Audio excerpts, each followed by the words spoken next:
The first road trip was not done on roads, but on carriage trails. It was done not by the main inventor of the modern automobile, Carl Benz, but instead by his wife, Bertha Benz, the co-inventor and also financier. She took the car and their two teenage boys to help her without telling Carl. Bertha was a marketing genius and knew that this car was a good product, but people just saw it as a novelty and a gimmick. Bertha then set out to change that, knowing this road trip would drum up publicity, and she was right. The path was from her home in Mannheim to her mother's in Pforzheim. Though the official reason was so Bertha Benz could visit her mother, another reason was to bring attention to the company.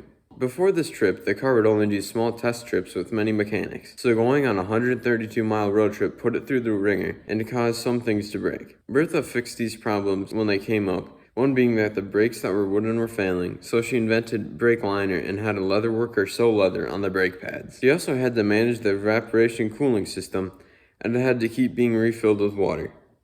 Also, the car had no fuel tank, with there only being 4.5 liters of fuel in the carburetor, and it therefore needed to refuel quite often. But with it being one of the first cars, there were no gas stations. Now, since there was no gas stations, the fuel had to be bought from the pharmacy, which is what the Benzes did. The car didn't make it up hills, so the Benz boys had to push it up the hills. Then they reached Mrs. Benz's mom's house, and she telegrammed her husband so that he would know that she and the car were alright.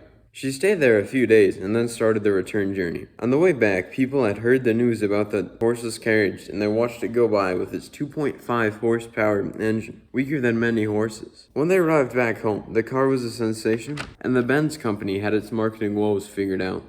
Today, you can drive the path that Bertha did so many years ago, and Germany celebrates the event with the Bertha Benz Rally.